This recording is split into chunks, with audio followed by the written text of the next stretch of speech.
Insights with Terri Ep.198, a weekly look through the eyes of predictive astrologer Terri Ep.198. Here's Terri. Good morning, everybody. It's really early for me, so I'm going to wish you a good morning to start off the week, to explore together December the 8th through December the 15th, 2024.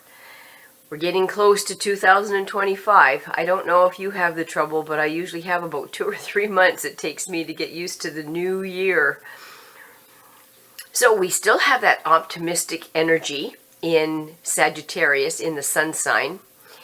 We do have kind of a dichotomy where in Mercury, the planet of the mind, how we think, how we communicate, that's in Sagittarius as well, but it's going retrograde, so we have that to live with for a little bit. So there's nothing wrong if we use the energy of a retrograde planet, but it's retro, so trying to go forward can be a bit of a struggle. Murphy's Law is always in full effect. If it can go wrong, it will. It doesn't necessarily mean it's a bad wrong, but it might hold you back from what you thought you might need to do or accomplish. So this is a time that I leave plenty of time. If I need to be someplace, I might add another half hour to my, I'd rather sit and wait than keep somebody waiting for me, because that's not respectful of their time. So, you just know that something's going to get in the way. It'll be a train stuck, just something. And please, during this time, be very careful in your driving, because we're not processing properly. Our thinking is retro. So we're either going back in time and thinking, or we're thinking but not thinking. We're not thinking what we should be doing. So driving is very hazardous, really and truly, at this time, both for ourselves, making mistakes, going through red lights, not stopping at a stop sign, pulling out in front of somebody, we didn't see them or we weren't thinking, and know that somebody else is going through that. So that's what an accident is, right? It's 5 or 6 things that could never happen, even one of them on their own, yet all at the same time happened.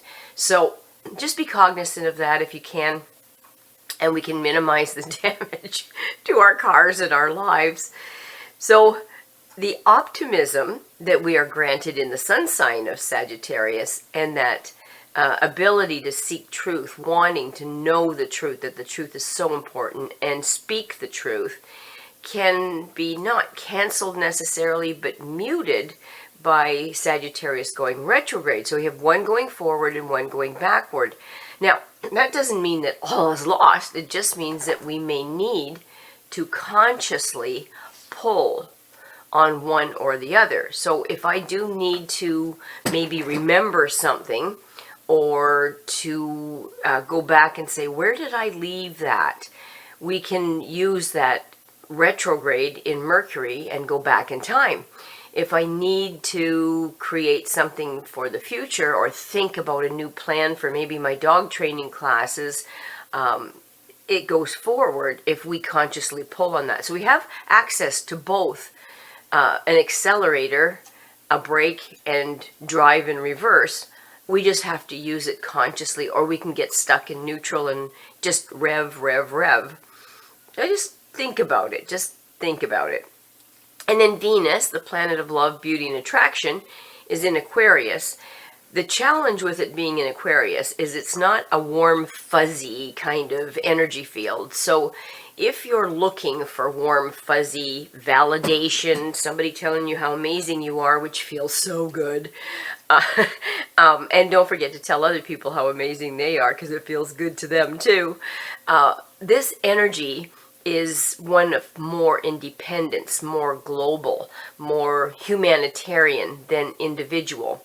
So we may feel a lack of one-on-one communication, but just remember, it's temporary, right? And it's supposed to give us the perspective of bigger than us, looking ahead. Now, that kind of intrigues me to a degree, because working with animals, we have to, us husbandry people and livestock, have to look ahead. How could we get hurt? Could this action, maybe me petting the flank of my horse, trigger a kicking response? Do we get kicked? Do we get bit? Do we get squeezed in some place that humans can get squeezed in amongst cows and bulls? So you have to look ahead. What could this action, lack of action, put me in a position that is good or bad? How can I get this animal to do what I need them to do for their own benefit? Okay, so maybe we're going to worm the cows. They don't particularly love it. They were eating grass, minding their own business, and then we gather them into a livestock trailer, travel them down the road, unload them, worm them, which isn't pleasant as far as they're concerned, and then got to load them back up and bring them back.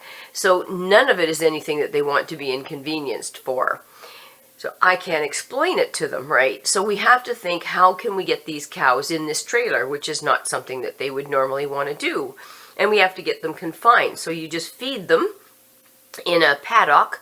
That's the only place they're going to get food for maybe a month. I do the same thing with the ducks. When I have to catch all the ducks up and rehome them or find another location for them, we just feed them in one place that would be handy for us to catch them up and cause the least amount of trauma to the animal. So you're always thinking ahead, maybe months ahead.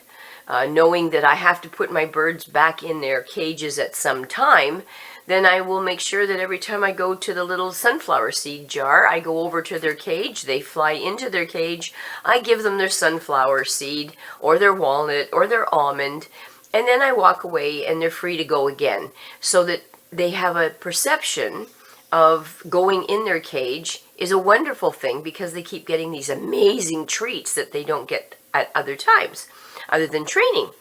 So you're thinking ahead, so that when that person knocks on the door and I don't want to open it because all my birds will fly out and say hi, I can put them away fairly efficiently because I've already thought ahead.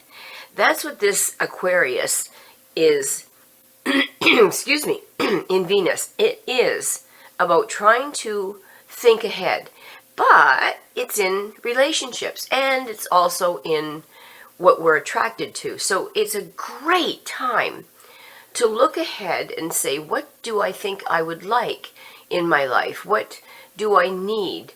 Where am I headed? And how could I make my road a little bit easier?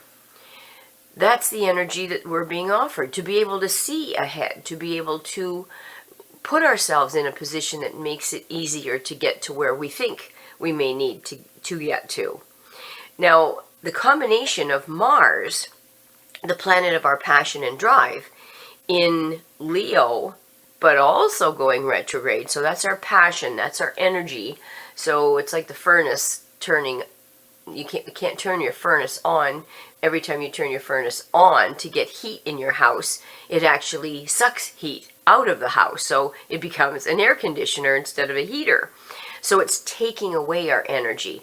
But I do believe that the universe knows what it's doing, so it may be taking our energy away to help us relax or take time to sip that coffee and just enjoy that moment that we've been given to just maybe think or muse or just see the sky as it lights up, because it's dark, dark, dark out there right now.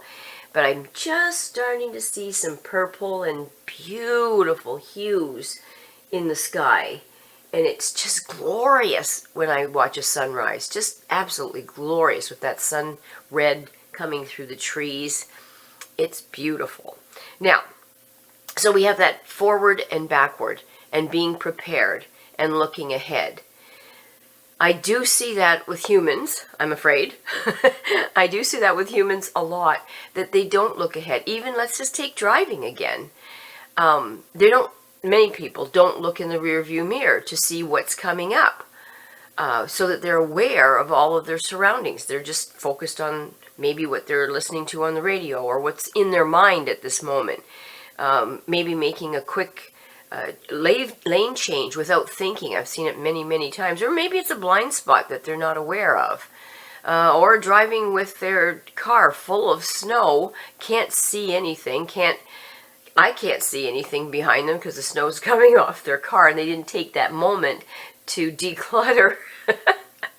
so that I'm not in a snowstorm behind them, just ahead, and maybe considering other people as well in being ahead. So that's something that's tasking us this week. The number that was given to us is the number 1. We get that a lot, you and I. I don't know, it just comes up a lot, that number 1. And that's the leader, right? It's being able to take a leadership position, maybe by our actions, our deeds, our thinking, being able to give people the courage and inspiration so that they can become active and creative as well. So number 1 gives priority to individual success, but if we're successful, then the people around us are successful because we are able to impart that to people. So if you're thinking ahead and you make it an easier journey for the person beside you, in front or behind you, you've actually succeeded and you've contributed to them maybe having a much better day. So the determination there to succeed is there with the number 1 too. And Leo allows us to want to devote more time to other people. Wow, this is perfect. Perfect with where the planets are and perfect with where we're headed. So this is a good time to praise them. As I said, we all like to hear good things. I'm a sucker for that. I love to hear. I want it sincere, of course. I want it to be real. But oh, doesn't it feel warm and fuzzy when you hear good things about yourself sincerely? So praise right now is very important for giving it and receiving it, not being domineering. That can become with the cat too. But that praise, going back to that, I notice with the animals right now, we're usually about a week ahead, and the animals are really sucking up that praise. I'm kissing them on the top of their heads. I'm giving them a big hug. I'm telling them what a great job they did bringing me my slippers or doing that trick that I just was able to share the information with them. And they're just soaking up the praise like little dry sponges. And they feel good about themselves. When you're happy sincerely with them, the birds, the dogs, the ducks, the chickens, the turkeys, the guinea hens, they feel it, but you have to feel it too. So when I'm helping people train their dogs, I'll say, get happy. You know, like that dog just did an amazing thing. He just left that chicken alone and didn't try to kill it. That's amazing. And they'll say, good dog, good boy. Oh, pff. Come on, get into it. Good boy, what a good dog you are. Oh, feel it. Feel it. And if you can do that with your relationships right now, what a wonderful push forward on our relationships. It will also, combined with this number, offer some really good management skills. Boy, do I need that. So, it just allows you, again, to think ahead and plan for it instead of having your phone dead when you need it the most and can't sit there by a plug to recharge it. Good management. And to achieve a place that makes you feel so good about yourself, I think sometimes we call this high social status, but it just means to be admired by the people that we care for, to be shown what they like about us, and to maybe that praise help us to try harder. We have to be aware of the weaknesses of this energy field, which is maybe a feeling of superiority and maybe some stubbornness. You know what cats can be like. And maybe not as independent as we need to be. That Aquarius is independent, but when it's weak, we could maybe have trouble finding our own way and lean too heavily on other people, maybe pushing them away instead of bringing them help, and to get too little support from people around us and feeling lonely. Just number 1, only 1. So we want to try to avoid that if we can, or just be aware of it so that we can take steps proactively to not put ourselves in that position. Now, the weakness in our bodies this week, the vulnerability, can be our head, our teeth, our tongue, the artery. So if you're vulnerable in that area, take special care to make sure that you are doing something to be proactive in that area. Then it moves down towards the end of the week to the neck, the vocal cords, the throat, the thyroid gland. I'm already seeing that. You heard me clear my throat about 3 times, so I'm about a week ahead of most of the energy fields.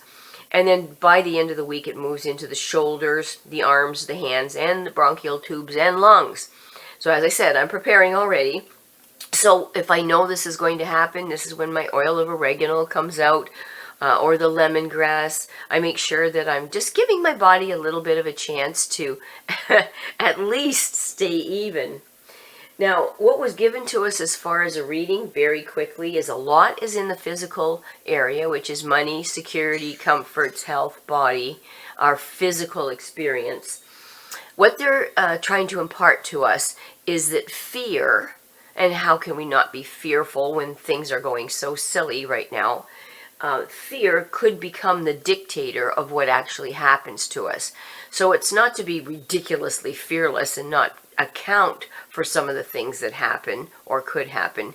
It's about being aware of it, but using our courage to get through it and not making it happen because we're focusing on the fear as opposed to being aware of the fear. So if I have to go up the ladder, and this ladder happens to go into the hayloft, which is very high, I don't like heights. So I'm still not liking doing it because I got to get into the hayloft. I'll just hold on to it. I'll make sure it's lashed well to maybe the beam, so I know logically it can only go so far. Hold on to the 2 rungs and take my time and figure out where my feet are for a change instead of having my feet dictate to me where I'm going. So acknowledge the fear, but don't live in the fear. I think that's what they're trying to tell us, because then we can make that become the biggest part of our life. So if money is a fear for you, and it is for so many people, especially when we see the prices, maybe you can focus on what you can afford and what you need versus what we want. And I know our family is making this a Christmas of relationship, not presents. So we're not investing money that we don't have and that we have to try to find to pay back. We're investing in each other, the time spent, the effort to maybe make some good old-fashioned economic farm food that doesn't cost an arm and a leg but tastes phenomenal, because most of it is homemade. And we're just enjoying each other's company. And that's what we're doing for our Christmas, so it's not a burden. And knowing that down the road, things always change. What's really difficult turns manageable. So that's something that we need to look at and not let that fear become bars in a jail that we're creating. And they're also asking us to really look at tapping into that intuition that we all have, that feeling of this is right or wrong. When we do something that's wrong, we know it. We know it. But we do it anyway because it's self-gratifying at the moment. That's why I ate the pecan pie last night and wrestled with muscle spasms. I have only myself to blame. But it was instant gratification, right? Sweet on the lips for, 2 minutes, and then struggling with muscle cramps for how long? So that's what we have this week, everybody. I thank you so much for taking your time to share with myself and everybody else, because collective consciousness is so strong. And I would like to take this opportunity to thank Charlie O'Brien for taking the time to put this on Spotify podcasts, Apple iTunes, Amazon Music Podcasts, SoundCloud, YouTube. Then he gives me the link, and I post that link on Facebook. You can also look at some of the archived podcasts that he has generously put up. He usually has 4 or 5 of them on the website that he created, www.terriworld.com, to look at some of the dog training things and some of the all the stuff that he's put on there. It's just amazing what he's done. And if you get a chance and you want to lift your spirits, tune in to Big 8 Radio. That's big and the number 8radio.com. He has all the classics. The 50s, the 60s, the 70s. And if you from all the oldies, and even I know that the young kids start to like this. So if you want an uplifting moment, tune into that. And that is at big8radio.com. Thanks, Charlie. I appreciate all of your investment in us. And if you need a reading for yourself, feel free to text or call 519-726-6699, or you can email me at terri.coutts@gmail.com. Thanks again, everybody. Have a lovely week. Take care of each other. Thank you, Charlie. Bye for now. Thanks for listening to Insights with Terri Coots. Visit Terri's website at terriworld.com. TERRI world.com.